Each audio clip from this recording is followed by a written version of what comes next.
The other thing Novenson does to try to substantiate his view is he appeals to Galatians chapter 2, 15 to 16. This is Paul's sort of discussion on what he said or what he should have said or what he's thinking after the incident in Antioch.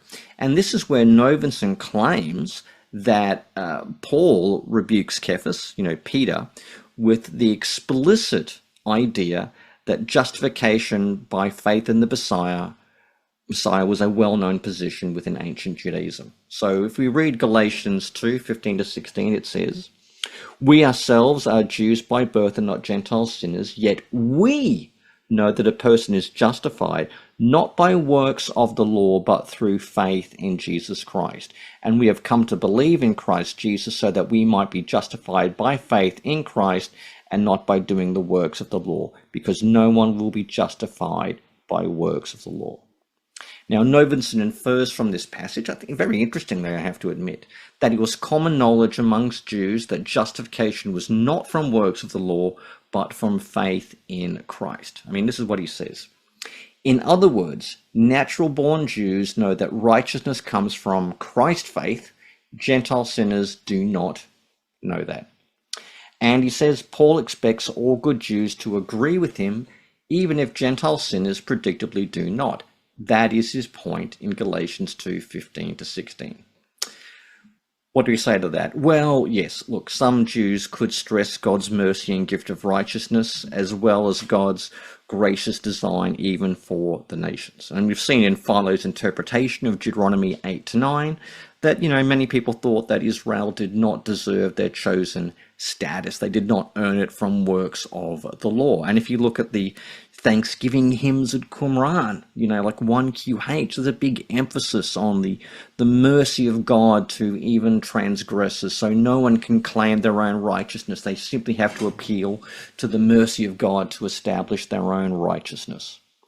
The problem is, I think, Paul elsewhere reasons from his experiences where he says, in Romans 9 to 10, Israelites do seek righteousness from the law and they stumble over the Messiah, which is the exact opposite of what Novenson thinks Jews believed. He thinks they didn't believe in salvation from works of the law and they believed you could get it from faith in the Messiah. I mean, in Romans 9 to 10, Paul says that's the exact opposite of what the Israelites believe or what they are doing.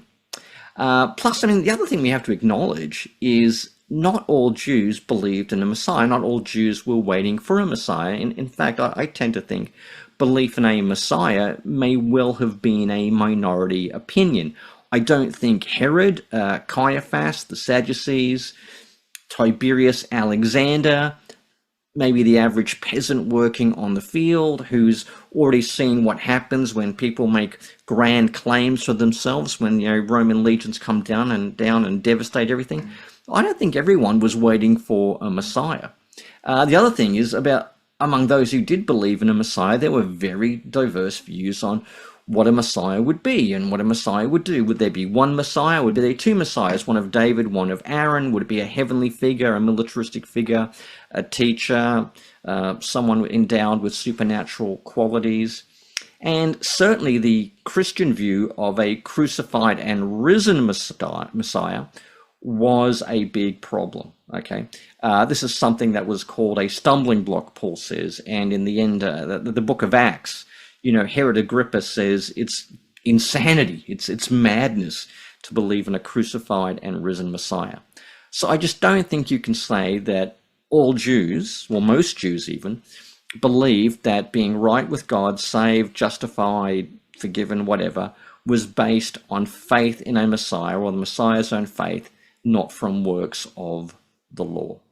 Far more likely in Galatians 2, 15 to 16, when Paul says, we know, Jews by nature, we know, he's talking about themselves as Jewish Christ believers. Because Paul does emphasize in many places that he and the Jewish Christians of Judea, they had the same gospel. He emphasizes that in Galatians 2, verses 7 to 9, 1 Corinthians 15, he says, this is the gospel I preached, and whether you heard it from me or anyone else, this is the gospel we've been preaching, okay?